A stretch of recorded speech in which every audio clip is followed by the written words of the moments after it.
시작하도록 하겠습니다. 우선 제가 이제 그 제목 자체는 최신 시티 개발 동향으로 이제 제가 김남국 교수님께 요청을 받았는데 우선 제가 제목을 약간 수정을 했어요. Direction of City Development라고 좀 방향을 조금 틀었고요. 그래서 과거부터 어떠한 주안점을 가지고 멤버들이 시티를 개발했는지에 대해서 설명을 좀 드리고 이제 향후에 어떤 시티가 나올 건지에 대해서 말씀을 드리도록 하겠습니다. 그래서 제가 그 유튜브에 동영상 강의를 좀 즐겨 듣고 있는데 보면은 시티 피직스 관련된 강의들이 너무나 잘 되어 있는 게 이승우 교수님이 이제 두 편을 이미 하셨고요. 그리고 황정원 박사님께서도 보시는 컨텐츠로 이제 다 이렇게 되어 있기 때문에 여기서 이제 나오는 내용들은 과감하게 제가 빼고요. 나머지 이제 something new 부분들에 대해서 좀 말씀드리도록 하겠습니다. 틀린 거. 네. 다 맞게 말씀 주셔가지고. 제가 구글에다가 Direction of City Development라고 쳐보니까 그 Recent and Future Direction of City Imaging이라는 논문이 나오더라고요. 그래서 논문을 좀 가지고 와서 설명을 드리고자 하는데 첫 번째로 이 그래프를 보시면 일정한 타임 포인트에서 이제 얻어지는 데이터량을 이렇게 보여주게 됩니다. 그러니까 시티도 어떻게 보면 컴퓨터와 비슷하게 데이터 처리량에 또 많이 연관성이 있거든요. 그래서 데이터 양은 우리가 예상하는 대로 이렇게 증가를 한다라고 보시면 될 것 같고요. 그리고 이 두 번째 그래프 같은 경우는 이제 스캔 타임인데요. 이제 시티에서는 스캔 타임이 매우 중요한데 시티가 이제 가장 많이 활용되는 장비가 혹시 뭐라고 생각하시나요? 가장 찍기 어려운 부위가 심장. 네, 심장인데요. 예를 들면 저희가 심장을 멈추고 싶어도 멈출 수가 없잖아요. 그래서 계속 움직이는 물체이기 때문에 어떻게 보면 카메라로 치면 셔터 스피드가 엄청 빨라야 됩니다. 그러니까 CT에서는 셔터 스피드가 이제 로테이션 타임이다 라고 이해하시면 될 것 같고 1970년도에 이제 첫 번째 CT가 개발된 이후에 쭉 보시면 이제 스캔 타임이 쭉 떨어지잖아요. 여기 보면은 이렇게 동그라미 쳐져 있는 부분이 이제 이빔 시티라고 하는 시티인데 일렉트로 빔 시티라고 생각하시면 됩니다. 그래서 전 자기장으로 이제 엑스레이 타이팅한 것을 움직여가면서 촬영을 하는 시티라서 템포럴 레졸루션이 조금 좋았긴 하지만 이제 영상의 해상도가 높지 않아서 이제 상용화가 되지 않았다라고 보시면 되고요. 그리고 이제 이쪽 부분에서 보면 0.1초 밑으로 훅 떨어지게 되는데요. 이렇게 떨어질 수 있는 이유가 CT는 이제 피사체를 엑스레이를 추가시켜가지고 영상을 봤잖아요. 그래서 이 템포럴 레졸루션 좋게 만들기 위해서 360도 데이터를 가지고 이미지 프로세싱 하는 게 아니라 180도 데이터만 가지고도 이미지를 만들 수가 있습니다. 그래서 싱글 소스에서는 이제 180도의 데이터를 가지고 리컨을 할 수 있으니까 로테이션 타임의 절반이 템포럴 레졸루션이 되고요. 근데 이제 지멘스사에서 이제 듀얼 소스 스캔이 이제 개발이 됐었는데 듀얼 소스 같은 경우는 그냥 쉽게 말하면 두 개의 엑스레이 튜브가 있고 두 개의 디텍터가 같이 달려 있는 거예요. 이 포지셔닝은 올소고나르게 붙어 있어서 90도만 돌아도 이제 이 오브젝트에 대한 모든 데이터를 얻을 수 있다라고 해서 이제 템포럴 레졸루션의 계산법이 듀얼 소스에서는 로테이션 타임의 4분의 1이 됩니다. 그렇기 때문에 이제 좀 더 심장같이 움직이는 organ을 정확하게 촬영할 수 있다라고 생각하시면 될 것 같습니다. 그리고 이제 세 번째 같은 경우는 비슷한 맥락인데 한 번 로케이션을 돌았을 때 몇 장의 슬라이스를 얻을 수 있느냐라는 개념이고요. 당연히 이렇게 올라가는 그래프를 가지고 있다고 생각하시면 되겠습니다. 그래서 1974년도에 이제 EMI사가 음반 회사인데 그 회사가 하우스필드한테 이제 펀딩을 해서 첫 번째 만들었던 시티가 두부용 시티인데 보시는 것까지 이미지가 되게 좋지 않잖아요. 근데 이제 시간이 지나면 지날수록 이렇게 이미지 해상도가 올라간다고 보시면 되고요. 지금 레이티스트하게 보면은 MRI나 CT 데이터를 가지고 이렇게 이제 포토 리얼리스틱한 영상들도 만들 수가 있습니다. 그래서 이거는 시네마틱 렌더링이라고 하는 기법이고요. 저희가 지금 여기 조명이 있는 것처럼 하나의 픽셀이 있으면은 여러 개의 광원에 있는 그런 정보들을 조합해서 영상을 만든다라고 이해하시면 쉬울 것 같습니다. CT를 찍는 거는 뭐 바뀌는 게 없는 거죠? 네, 전혀 바뀌는 게 없습니다. 렌더링, 레이 캐스팅, 레이 트레이싱을 해서 애큐러시 이렇게 시네마틱하게 만드는 거죠? 네. 시간은 얼마나 돼요? 많이 처음 1시간씩 걸린다고 들었는데 아닙니다. 많이 보통 빨라졌어요? 데이터를 로딩하고 나서 한 10초에서 15초 정도는 돼요. 한 장? 네. 한 장이 아니라 그 멀티 슬라이스 뭐 300장이나 이게 요거 영상 한 장 만드는데 이 영상 만드는데요. 얼마나 걸리나요? 그게 한 20초 정도 만들어요. 20초? 네. 근데 보통은 이제 20초도 어떻게 보면 좀 많은 시간이기 때문에 원하는 뭐 병변이나 아나토미칼 구조물이 있으면 그거를 예전에 이제 3D 렌더링 기법으로 만들고 나서 그냥 스위치 토글하는 기법으로 이렇게 만들 수가 있습니다. 그래서 이제 CT를 세대별로 나눠보면 뭐 1세대부터 4세대까지 있는데 1세대는 이제 엑스레이를 이용하니까 이제 이렇게 펜슬빔 형태로 하나의 광원과 디텍터를 오브젝트마다 이제 포지션을 계속 움직여 가면서 촬영을 하고요. 그리고 한 플레인을 촬영을 하면 각도를 바꿔서 다시 촬영하는 기법이었다고 생각하시면 되는데 이게 이제 하나의 슬라이스를 만들 때 한 5분 정도 걸렸다고 보시면 됩니다. 그래서 사람들의 생각이 어떻게 보면 심플하잖아요. 여기서 어떻게 확장할 거냐를 봤을 때는 이제 이걸 내로 빔으로 만들어서 디텍터를 맞춰서 이렇게 하게 되면 엄청나게 내로 하진 않습니다. 그래서 마찬가지로 이제 포지셔닝을 옮겨가면서 이렇게 로테이션을 하는 방법이 2세대 기법이고요. 아직도 이제 느리다 보니 이 디텍터를 더 늘리고 와이드 팬빔을 이용하자라고 하는 게 이제 3세대 기법인데 초창기의 3세대 기법은 리미테이션이 있습니다. 엑스레이가 이제 수직으로 떨어져서 이제 디텍터에서 시그널을 받아들여서 영상을 만들면 좋은데 이 가장자리 부분들은 뭐 디솔션이 되거나 이제 제대로 인풋이 안 되면 링 아티팩트가 생기게 되거든요. 그러면 영상을 볼 수가 없는 그런 영상이 만들어지는데 플랫 디텍터를 써서 그런 거죠? 네. 예, 지금은 서큘러 디텍터로 바뀌었죠? 네. 이렇게. 맞습니다. 그래서 이제 이런 부분들은 이제 제가 알기로는 GE랑 지멘스사가 이 링 아티팩트를 개선하는 알고리즘을 개발하면서 이제 나선형 CT가 이제 많이 발전이 됐다라고 말씀드릴 수 있고요. 이 3세대 CT에서 이제 4세대 CT 넘어가면 마찬가지로 이렇게 디텍터를 360도로 포지셔닝하고 이번에는 이제 디텍터를 회전시키는 게 아니라 엑스레이 소스만 이제 회전을 시키겠다라는 컨셉이었습니다.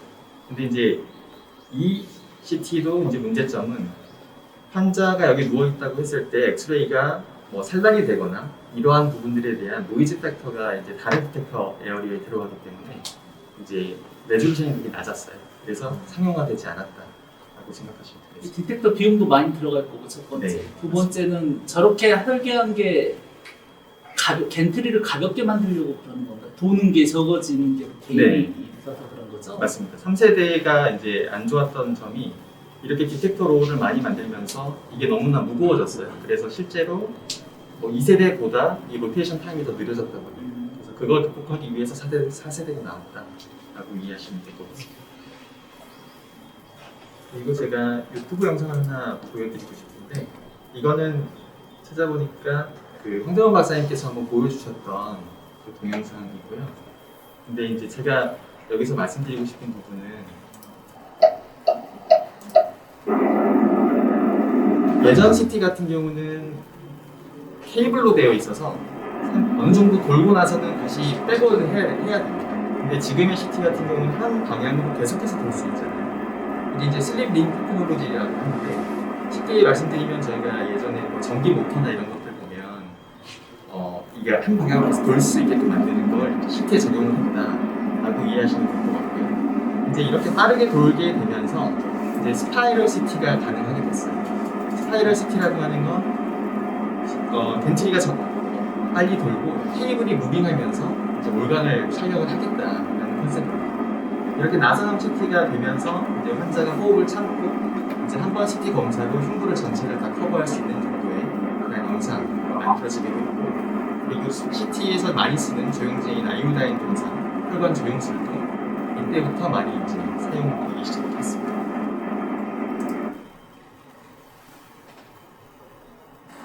그래서 방금 말씀드렸던 그 나선형 CT, 스파이럴 CT의 기본적인 50도라고 생각하시면 되고요. 그래서 벤트리가 이렇게 돌고 있을 때 테이블이 움직이는 모습이라고 이해하시면 될 것 같습니다.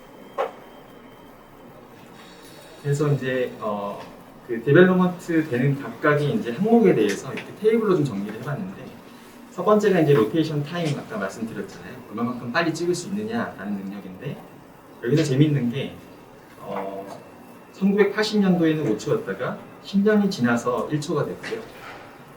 또 10년이 지나서 0.5초가 줄어들었습니다. 그리고 다시 10년이 지나서야 0.2초가 줄어들었는데 그 이유가 그때 김남욱 교수께서 말씀 주셨던 걸로 아는데 그 겐트리 안에 구조물이 거의 1.5톤 정도 되거든요. 그래서 엄청나게 빨리 돌리는 게 엄청나게 힘든 기술이라고 합니다. 72년에 6분 정도에 돌렸다면 한 바퀴 돌리는데 네. 포스트 모텀 CT였겠네요. 그렇죠. 살아있는 걸 찍진 못했겠네요. 네.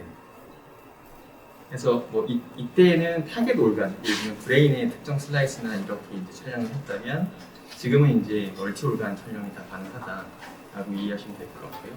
뭐 이쪽 부분은 다 아까 제가 말씀드렸듯이 뭐 한 바퀴 돌았을 때 얼마만큼 데이터가 획득되는지에 대한 수치적인 표이고요. 밑에 보시면은 뭐 슬라이드 테크니스 같은 경우는 점점점 줄어든다고 하면은 이제 공간 분해등이 좋아진다라고 이해하시면 되겠습니다.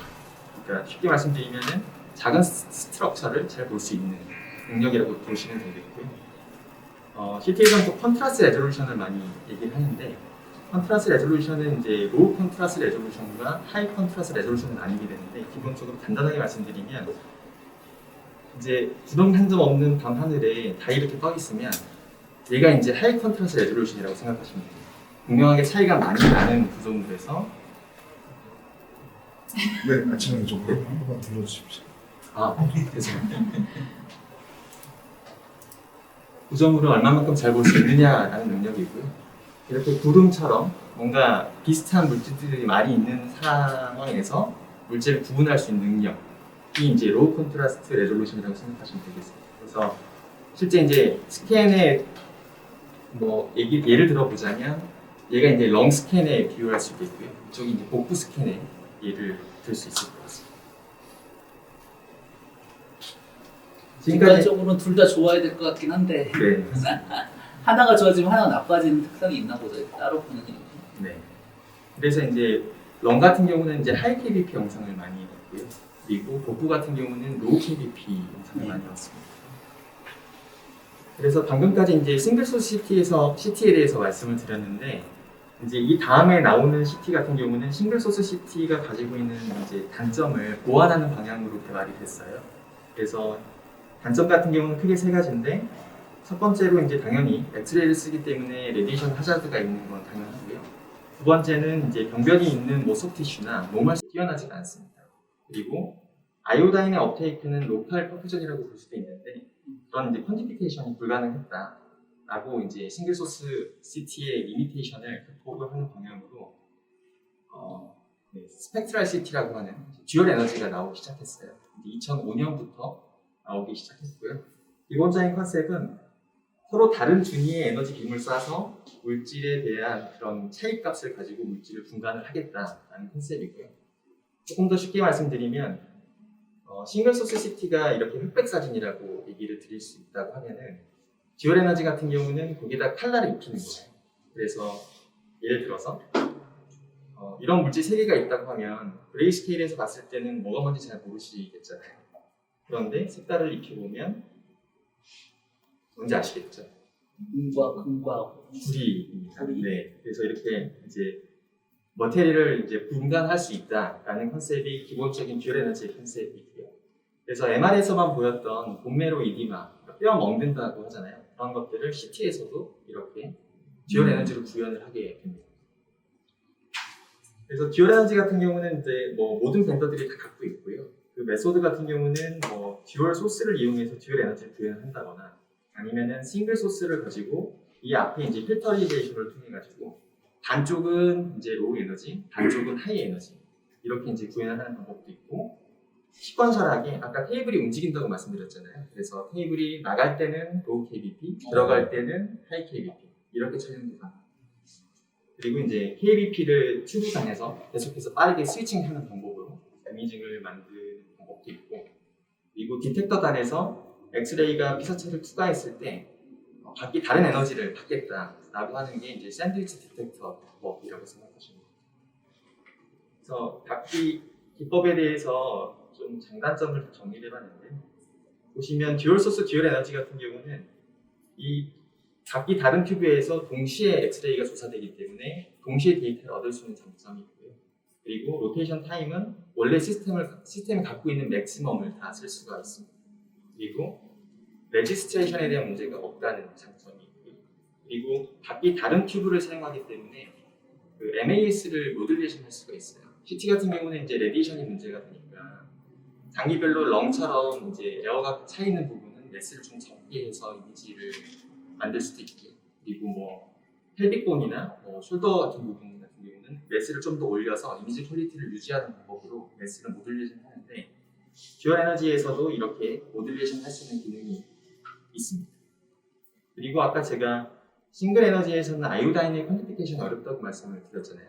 뒤에 가서 제가 말씀을 드리겠지만 아이오단을 분간할 수 있는 능력을 수치적으로 이제 환산을 하게 되면 약 4.0 정도를 가진다라고 이해하시면 될 것 같고 위크 포인트 같은 경우는 이 A 튜브와 B 튜브의 스캔 FOB, 스캔할 때 FOB가 있는데 그게 교집합 에어리어에서만 분석이 가능하거든요. 그래서 35cm의 리미테이션이 있다.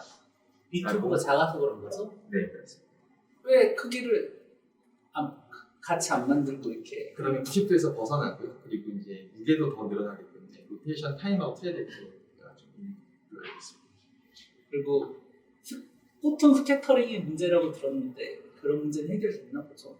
그런 부분은 알고리즘적으로 네. 해결을 하고 있는데 아직은 뭐 100%는 아니고요. 제가 알기로는 이제 요즘 AI 딥러닝 이런 부분들에 뭐 좀 접합을 시켜서 그쪽으로 이제 해결을 좀 하겠다. 포톤 스캐터링은 엑스레이를 쏘면 이게 포톤이 뚫고 가야 되는데 항상 그렇지 않다. 회절에서 이렇게 가는 놈, 맞고 튕겨나오는 놈, 수많은 애들이 있어서 내가 하이 K로 쐈는데 로우 K 디텍터에 가서 부닥치는 거죠. 맞습니다. 이런 거를 동시에 찍고 동시에 디텍터 하니까 이제 이슈가 될 수도 있죠. 그래서 다음 기법은 아까 제가 말씀드렸듯이 이제 한 번은 하이 KBP를 찍고 다른 한 번은 이제 로우 KBP를 찍는 방법인데요. 이 스캔법 같은 경우는 FOB가 50cm으로 그냥 풀 스캔을 다 쓸 수 있고요. 근데 다만 안 좋은 점은 이렇게 찍을 때와 이렇게 찍을 때 만약에 조영재 검사라고 가정을 했을 때 그 타임 코미트가 달라지게 됩니다. 그래서 조영재 검사의 다이나믹 스터디 같은 경우는 리미테이션이 있고 MSK 파트에서 홈 에로우나 가우트를 보는 것은 가능한 것으로 알고 있습니다. 움직이는 거는 다 문제가 될 것 같고요. 네, 맞습니다. 그다음에 볼로스 인젝션이라고 조영제를 샤프하게 주어서 움직이는 거동을 볼 때는 안 되지만 인퓨전으로 조영제를 스테이블하게 주면 볼 수는 있겠죠. 네. 이거는 좀 달라서.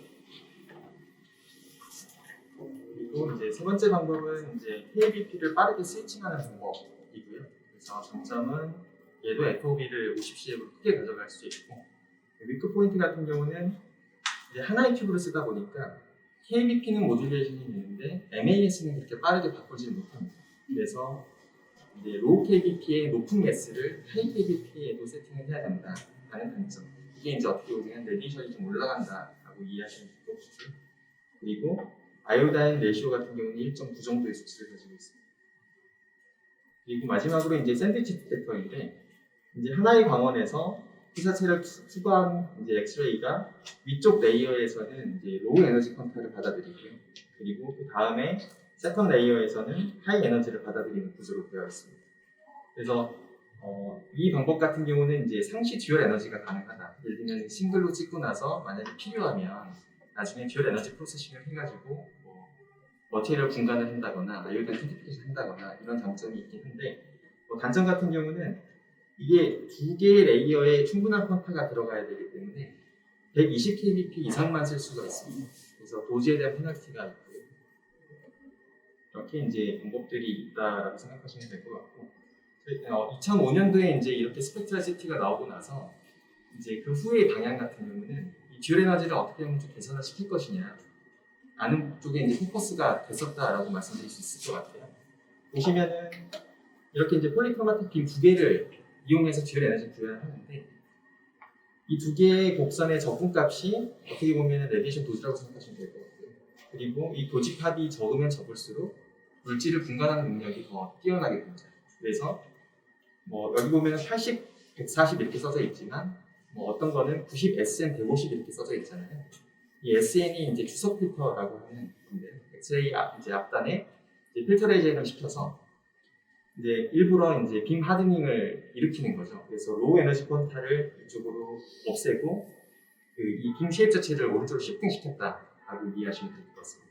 그래서 보통 지금 아산병원에 설치되어 있는 스마트 폴스라는 전기에서 구현 가능한 듀얼 에너지 같은 경우는 여기 보면 70kbp가 이 곡선이 되어 있고요. 그리고 SN150kbp는 이제 이렇게 되어 있습니다. 그래서 이렇게 겹치는 부분이 많이 없어져서 보통 이제 듀얼 에너지를 말씀을 드리면 가장 많이 듣는 질문이 그러면 싱글 에너지 대비해서 듀얼로 쓰면 레디에이션이 2배가 되는 거 아니냐 이런 질문을 많이 주시는데 지금은 120kbp를 기준으로 했을 때요. 듀얼 에너지를 써도 거의 컴페러블 하거나 더 낮은 도수로 설정이 가능하다고 말씀드릴 수 있겠습니다. 근데 엑스레이가 크게 모노크로마틱 엑스레이가 있고 폴리크로마틱 엑스레이가 있는데 우리가 그냥 저기 포항공대 이렇게 사이클로트론인가 엄청나게 큰 거 있잖아요. 이렇게 뺑뺑을 돌려서 만드는 엑스레이는 모노크로마틱 엑스레이를 만들 수 있는데 이런 CT 레벨에서 만들 수 있는 텅스텐 필라멘트로 만드는 건 다 폴리크로마틱이고 그것도 앞에다가 뭘 붙여가지고 엄청 적은 대역대를 차 만들게 할 수도 있는데 그러면 포톤 수가 줄죠. 그러니까 모노크로마틱을 만들기 어렵기 때문에 폴리크로마틱 CT를 쓸 수밖에 없는데 그러니까 이런 수많은 문제들이 생기는 거거든요. 네. 그래서 제가 이제 기본적으로 이제 듀얼 에너지의 여러 가지 메소드를 말씀을 드렸잖아요. 근데 그 메소드가 어떻게 보면 듀얼 에너지를 사용하기 때문에 기본적인 원리는 다 비슷비슷합니다. 그래서 메커니즘과 어플리케이션에 대해서 좀 말씀을 드리고자 하는데 이 슬라이드를 보시면 이 동그란 원통 안에 이제 펜텀이라고 생각하시면 되고요. 아이오다인하고 곤하고 팻하고 플라스틱을 넣어서 각기 다른 KBP로 이렇게 찍은 거예요. 보시면은 이제 CT 값이 각 KBP마다 좀 달라지는데 낮은 KBP로 갈수록 높은 CT 값을 가지고 있는 게 이제 아이오다인하고 곤과 메탈이라고 한다면 그와 반대의 특성을 갖고 있는 게 이제 팻하고 플라스틱, 유리엑스트가 됩니다. 그리고 KBP를 달리 줘도 컨스탄트하게 유지되는 물질들이 워터나 소프티슈, 블러드라고 볼 수 있는데 이제 이렇게 각기 다른 물질들 특성을 가지고 여기서 한 가지씩 픽해서 어플리케이션을 구성을 한다라고 이해하시면 쉬울 것 같습니다. 그래서 크게 이제 세 가지 알고리즘이 있는데 대표적으로 많이 쓰이는 게 이제 보시면 3 머티리얼 디컴포지션이라는 방법이고요. 쉽게 말씀드리면 아이오다인을 빼거나 퀀티피케이션 하겠다라는 컨셉이 되겠습니다. 그래서 리버 쪽에 주로 쓰는 리버 VNC라는 어플리케이션을 말씀을 좀 드리면 기본적으로 듀얼 에너지는 좀 가정이 필요한데요.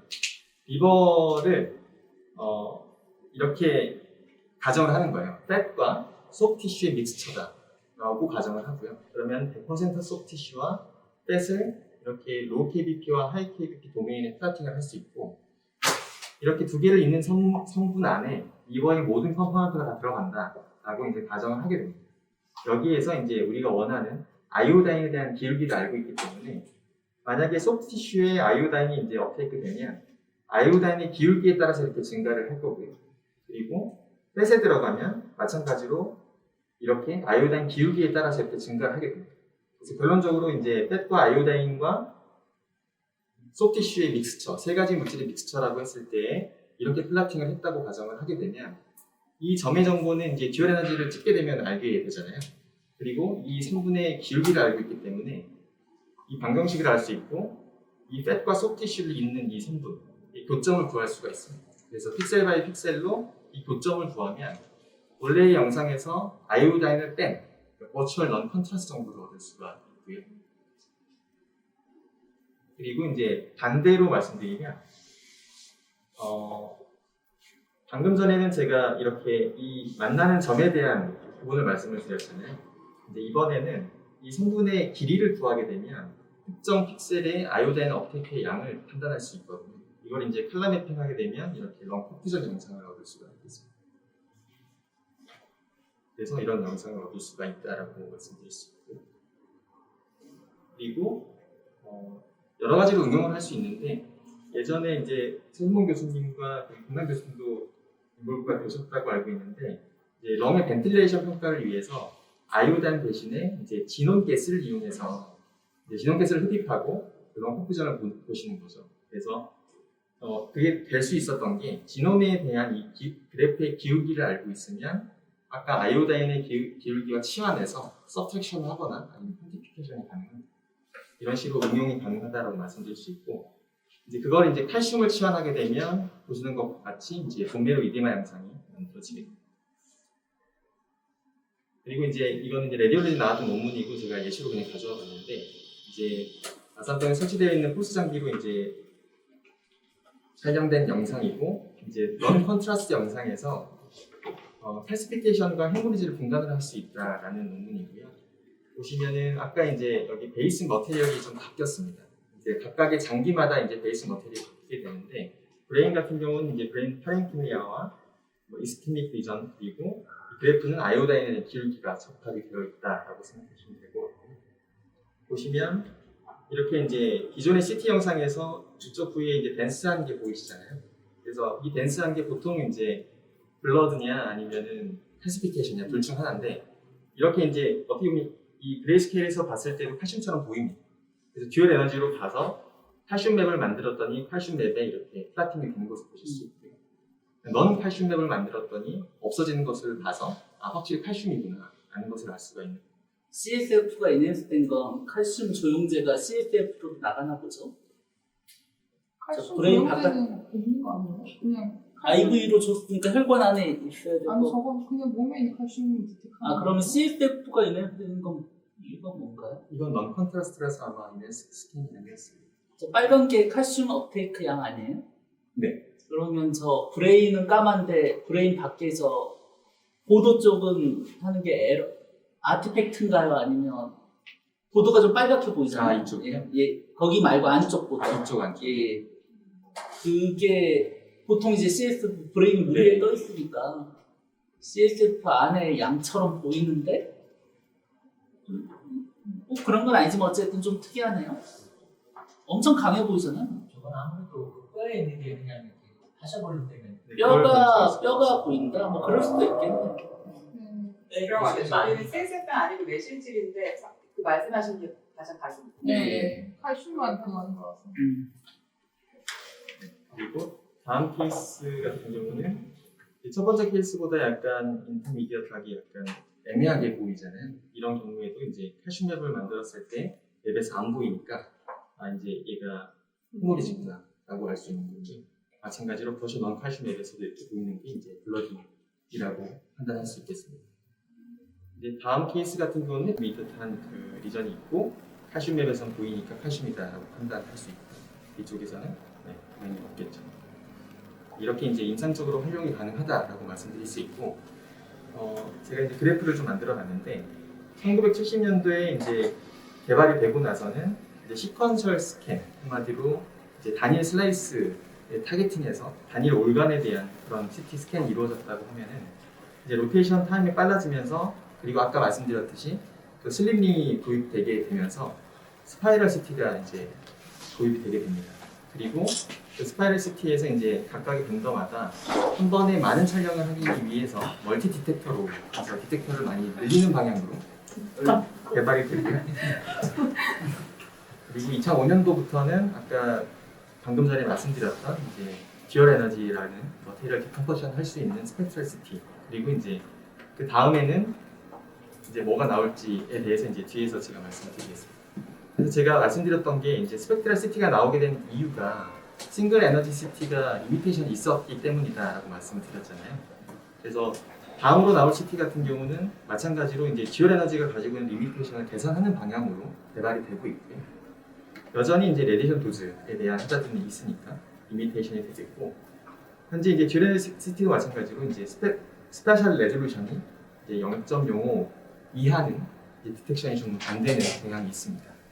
그래서 뭐 특히나 가장 가는 혈관 같은 경우는 심혈관을 예로 들 수가 있고요. 그래서 정말 가늘게 있는 혈관 같은 경우는 잘 보지 못하는 단점이 아직까지 있는 부분이라고 말씀드릴 수 있고 그리고 듀얼 에너지를 사용하다 보니까 세 가지 물질 이상의 분석이 되지는 않습니다. 그게 이제 리미테이션이고요. 그리고 마찬가지로 뭐 조영제를 두 개를 동시에 쓸 수 없는 그런 단점이 있다고 말씀드릴 수가 있겠습니다. 이게 이제 어떻게 보면은 현재 CT의 뭐 리미테이션인데요. 뭐 심혈관에다가 뭐 스테노시스가 있어서 스텐트를 넣었는데 이 스테노시스 그 스텐트 안에 다시 스테노시스가 생긴 거예요. 그러면은 이제 블루밍 아티팩트 때문에 이게 잘 안 보이거든요. 이러한 부분들이 이제 개선할 수 있는 룸이다라고 말씀드릴 수가 있는데 이 다음에 나올 수 있는 이제 그 CT 같은 경우는 이제 포톤 카운팅 CT라고 합니다. 그래서 여러 가지 이름을 갖고 있는데 뭐 포톤 카운팅 CT부터 퀀텀 카운팅, 에너지 리졸빙, 뭐 다이렉트리 컨버팅 CT라고 하는 게 대부분 다 비슷하게 포톤 카운팅 CT다라고 이해하시면 될 것 같고요. 이게 이제 기사에 한번 떴었는데 메이오 리서치 센터에 이제 임상용으로 연구하기 위한 포톤 카운팅 CT가 2014년도에 설치가 됐고요. 현재까지로 이제 지넨스만 말씀을 드리면 이제 세 개의 프로토타입이 메이오 리서치 센터랑 뭐 NIH 절머니 캔서 센터에서 설치가 되고 이제 임상적인 스터디 결과물이 나오고 있습니다. 그래서 기존의 CT와 크게 다른 점이 이제 이렇게 기존 CT가 이제 에너지 인테그리티 시스템이라고 얘기를 하는데 엑스레이가 피사체를 통과하고 나서 디텍터에 들어오게 되면 이제 다음과 같은 프로세스를 거치게 됩니다. 신틸레이터에서 얘가 빛 에너지로 바뀌게 되고요. 그리고 포토 다이오드를 통해서 이제 빛 에너지를 이제 전자기적 신호로 받겠다라는 컨셉인데 이제 밑에만 보시면은 이렇게 샤프하지 않잖아요. 이런 것들을 이제 카드뮴 텔룰라이드를 써서 다이렉트 컨버전을 통해서 이미지를 더 파인하게 하겠다라는 컨셉이라고 생각하시면 되겠습니다.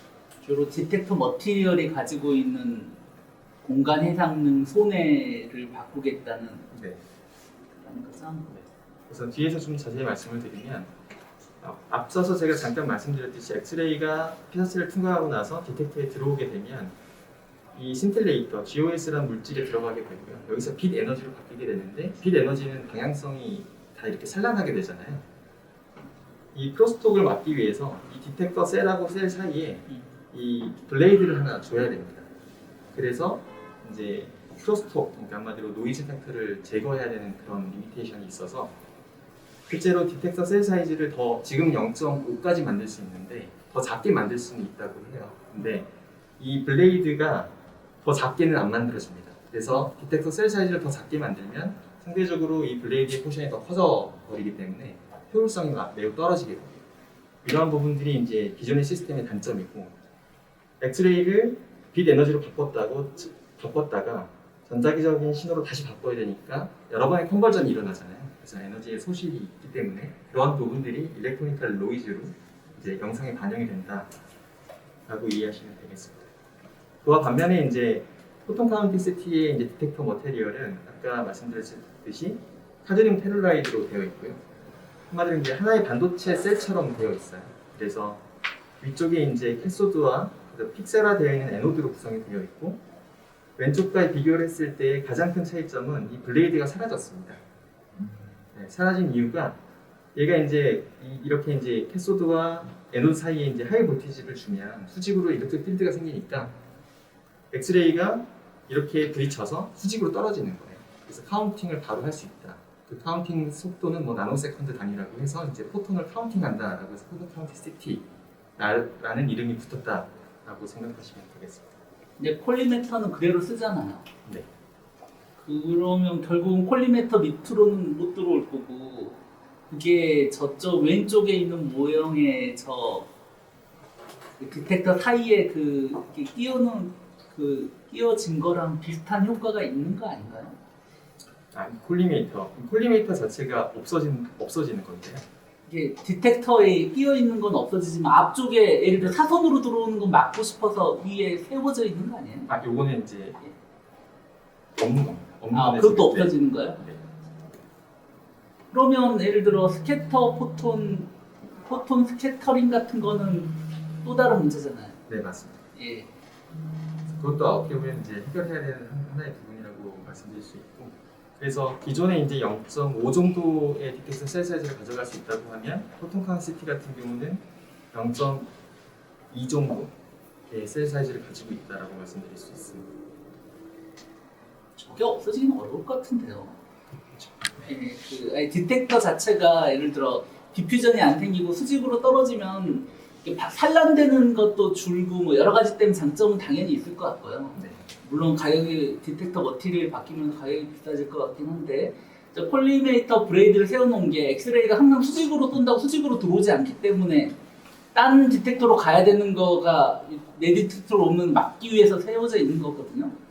그래서 저건 굉장히 피지컬한 녀석이어서 저걸 없애버리면 다른 문제가 또 생길 수밖에 없고 있어도 문제거든 지금.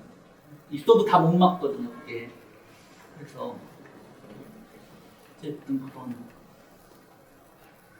그래서 그 포통 카운팅이라고 이름이 붙은 게 이제 나노세크 단위로 이제 카운팅을 한다라고 말씀을 드렸잖아요. 그래서 보면은 아까 이제 반도체 모듈 형태로 되어 있어서 어떻게 보면 그냥 뭐 땡이라고 생각하시면 됩니다. 일정 수준의 물이 차오르면 이제 그 후로는 물이 이제 흘러 넘치잖아요. 그런 식으로 이제 스레시홀드를 줄 수 있고요. 이렇게 이제 펄스 하이트에 대한 스레시홀드를 줘서 이 위쪽에 있는 펄스만 카운팅하겠다라는 컨셉이라고 생각하시면 됩니다. 그래서 기존의 디텍터 시스템은 에너지 인터그레이트 시스템인데 일정한 타이밍에 아까 빛 에너지로 바뀌어서 얻어지는 그 합을 이미징을 시키는데 어떻게 보면은 인접한 시간대에 이런 두 개의 펄스파가 왔다고 했을 때 이게 이제 어떻게 보면 타일업이라고 하는데 이런 이제 현상이 벌어지게 됩니다. 근데 포통 ኳ시티에서는 분간이 좀 가능한 가능성이 높아졌다라고 이해하시면 되겠습니다. 그래서 이제 여러 가지의 이제 스레시홀드를 줄 수 있어서 이제 머티리얼에 대한 분석이 가능한데 아까 이제 듀오 에너지에서 한계점이 두 개의 에너지 폴리크로마틱 빔을 쓰니까 세 가지 이상의 물질 분석이 어렵다고 말씀을 드렸잖아요. 근데 포통 ኳ시티 같은 경우는 스레시홀드를 최대 7개까지 줄 수가 있고요. 그래서 각각의 에너지 빈 데이터를 만들 수 있고 이렇게 이제 빈을 나눠서 영상화 시킬 수가 있겠습니다. 그래서 이건 논문에 나와 있는 그 표를 좀 가지고 왔는데요. 쉽게 말씀드리면은 이제 지오메트릭 에피션시는 아까 이제 그 블레이드가 없어지니까 더 어떻게 보면은 그 셀 사이즈를 더 작게 만들 수 있다라고 말씀드릴 수 있을 것 같고요. 스펙트럴 세퍼레이션 같은 경우에도 이제 뭐 아이오다인의 그 분간 능력이 예전보다 더 향상된다라고 보시면 되고요. 그리고 일렉트로케널 노이즈 자체도 더 향상이 되는 그런 항목들이라고 생각하시면 되겠고 여기 이제 1.5 폴드, 1.3 뭐 이런 수치들은 그 기존의 디텍터 시스템 대비해서 포통 카운팅 디텍터 시스템이 갖고 있는 그 장점을 그냥 몇 배 더 좋다라고 하는 수치화되어 있는 거라고 생각하시면 될 것 같습니다. 그래서 보통 뭐 2.2배에서 뭐 3배, 3배에서 4배 정도가 더 좋다라고 이제 논문에서 얘기가 되고 있는 상황입니다. 그래서 이제 각 벤더마다 이제 스테이터스가 정리되어 있는 편인데요. 좀 복잡하게 보이실 수도 있지만 메인 벤더 같은 경우는 뭐 GE, 필립스, 지멘스 이렇게 있을 것 같아요. 그래서 GE를 보면은 테이블탑 시스템이라고 해서 어떻게 보면은 그냥 테이블 실험적인 그런 스테이터스라고 보시면 될 것 같고 필립스 같은 경우는 이제 현재 애니멀 스터디를 진행 중에 있습니다. 그리고 지멘스 같은 경우는 앞서 말씀드렸듯이 3개의 프로토타입이 이제 설치됐고 휴먼 데이터가 지금 논문으로 나오고 있는 상황이라고 말씀드릴 수 있겠습니다. 그래서 이게 이제 퍼스트 휴먼 익스페리언스라고 해서 레드리지에 실린 논문인데요. 그 지멘스가 설치한 프로토타입은 이렇게 생겼어요. 듀얼 소스 시스템에 한쪽은 기존의 에너지 인테그레이트 시스템을 달고요. 그리고 다른 B 시스템에는 포통 ኳ시티를 달아놓은 겁니다. 그래서 환자가 들어가서 만약에 찍게 되면 동일한 포지션에서 이제 기존의 디텍터 시스템의 CT 값과 그리고 다른 한쪽은 포통 카운팅에서 얻어진 CT 값을 얻겠다라는 컨셉이었다고 보시면 될 것 같고요. 그래서 두 개의 이미지를 비교를 했더니 왼쪽이 기존의 디텍터고 오른쪽이 이제 포통 ኳ시티라고 보시면 됩니다. 그래서 이제 녹색 바가 더 많으면 많을수록 이미지가 좋다라고 생각하시면 될 것 같고 아티팩트도 더 사라지는 것을 보실 수가 있겠습니다. 항상 이제 새로운 시스템, 어떻게 보면 디텍터 머티리얼이 달라지기 때문에 CT 값이 기존과 달라지면 안 되잖아요. 그래서 기존 디텍터 시스템과 정합성이라고 보시면 될 것 같고요. 그래서 각각의 이제 머슬, 에어, 블레더, 각각의 장기에 따라서 이제 CT 값이 인텐시티를 이렇게 맞추는 작업도 어느 정도 다 이루어졌다라고 이해하시면 되겠고요. 그리고 아까 이제 제가 머테리얼 디컴포지션에 대해서 좀 말씀을 드렸는데 포톤 카운트 시티 이제 검색을 해보면 항상 따라붙는 말이 KH 이미징이 이제 검색이 됩니다. 그래서 KH 이미징을 말씀드리기 전에 잠깐 더 말씀을 드리면 이제 광전 효과가 광자가 금속을 때리면 전자가 방출되는 어떻게 보면 태양광 에너지로 말씀드릴 수 있는데 엑스레이가 발생되는 원리는 이제 역광전 효과잖아요. 전자가 금속을 때려서 저 X선이 방출이 되는데 방출되는 게 이제 어떻게 보면 패턴을 좀 갖고 있습니다. 그래서 여기 이제 저희 화학 시간에 배웠던 원자 핵에 가장 가까운 K 껍질에 붙어 있는 전자가 아까 말씀드렸듯이 에너지가 와서 얘가 튕겨져 나가면 얘가 결합하고 있던 에너지만큼의 양을 X선으로 방출하게 되고요. 그게 이제 여기 이제 KH로 표현이 되게 됩니다.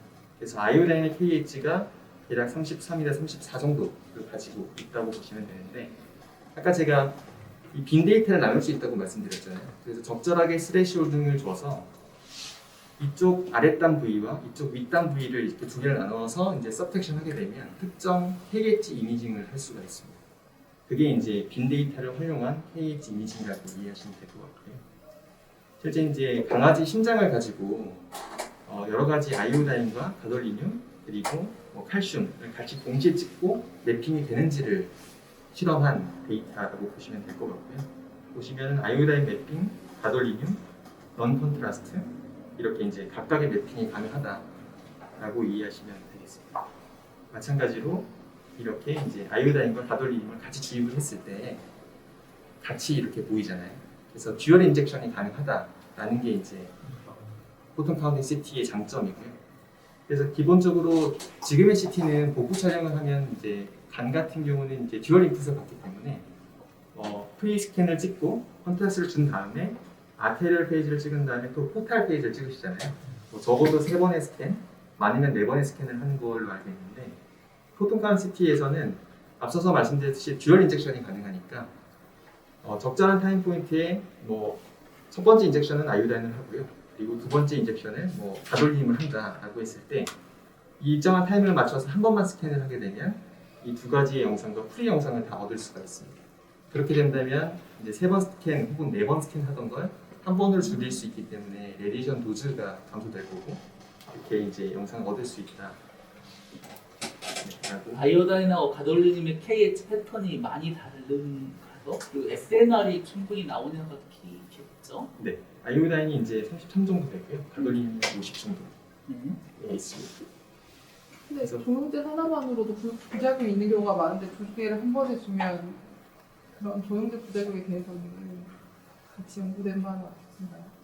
그래서 그 부분은 이제 제가 학교 가서 좀 들었던 내용인데 그 독일의 조영제 회사도 있잖아요. 그래서 지멘스라는 전기 회사랑 합작을 해서 아이오다인을 대체할 수 있는 조영제 머테리얼을 진행 중이고 그 머테리얼 자체는 헤타늄 이런 얘기가 있더라고요. 그래서 아직까지는 구체적으로 나온 얘기는 아니지만 개발 중인 것으로 알고 있습니다.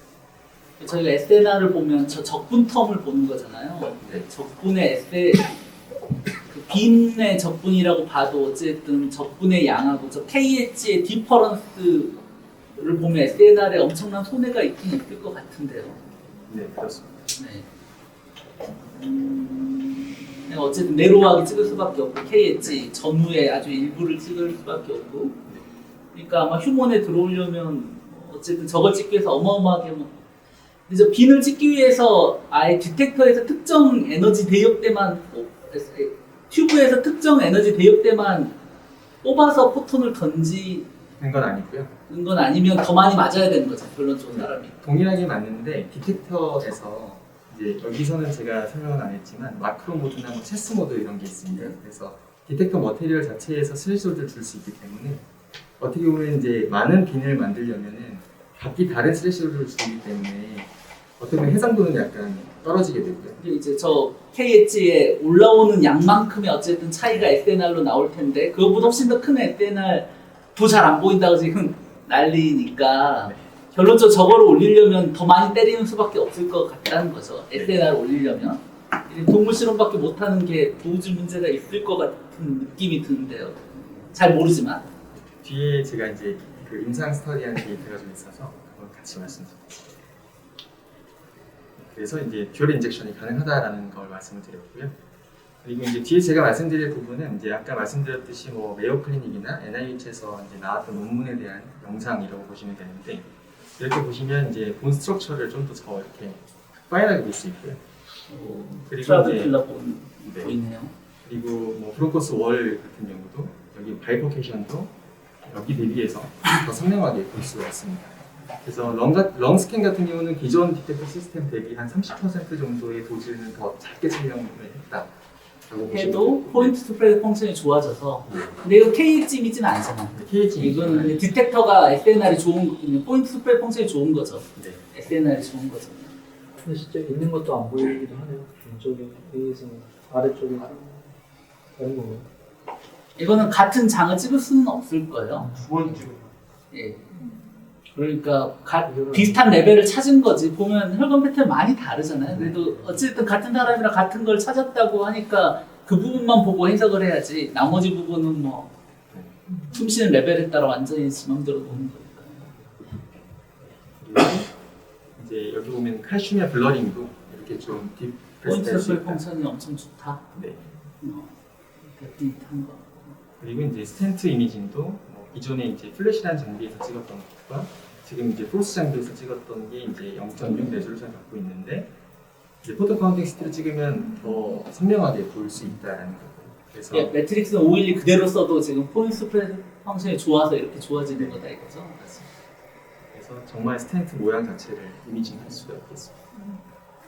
그리고 이제 캐로티드 아터리에서 이렇게 덴스한 뭐 클래시피케이션이 있는 근처에서 보통은 이 CT 값이 이제 떨어지는 단점이 있는데 이제 각각의 C1부터 C9까지 각각 이제 CT 값을 비교한 그래프고요. 이 녹색 바가 이제 포토카운 CT가 갖고 있는 그 HU 밸류라고 생각하시면 되겠습니다. 그래서 아까 이제 빈 데이터를 말씀을 드렸는데요. 여기 보면은 20, 140이 찍혀 있는 게 20부터 140까지의 KD 영상을 가지고 이미징을 시켰다는 컨셉이고요. 보면은 여기 이제 그 빔 환희 아티팩트가 생겼잖아요. 이런 부분들을 60에서 140 그리고 마지막으로 83에서 140으로 바꿔서 이미징을 시키면 아티팩트를 줄일 수 있다라고 하는 이제 어떻게 보면 빈 데이터의 활용하는 이미지. 노이가 뜨잖아요. 네 맞습니다. 그래서 어떻게 보면 듀얼 에너지도 그렇고 포톤 카운팅 CT도 그렇고 그 스펙트럴 이미징은 타겟팅하는 목적 자체에 맞게끔 사용하면 또 효율적일 거라고 생각이 비마킹 없어질 건 좋네요. 메탈 아티팩트 같은 것도 충분히 많이 없앨 수 바뀌겠네요. 프로 메탈도 그렇고. 네. 그래서 아까 제가 그 만들었던 도표를 다시 이렇게 좀 수정을 했고요. 그래서 대략적으로 2023년 이후에 포톤 카운팅가 아마 상용화가 될 거라고 생각을 하고 있고 어떻게 보면은 이제 뭐 CT나 MR에서 추구하는 퀀터티티브 이미징의 어떻게 보면 진일보를 한 단계 더 나아갈 수 있다라고 생각이 들고 최근에 뭐 필시드 메디슨에서 뭐 메디믹스나 이런 부분에 연구가 많이 되고 있는데 그러한 부분에서도 데이터의 액큐러시가 더 올라갈 것 같습니다. 그래서 제가 이제 오늘 사용했던 그 자료에 대한 레퍼런스를 여기다가 정리를 해놨고요. 그래서 여기까지 발표를 마치고 질문사항 있으시면 답변드리겠습니다. 네. 아, 네.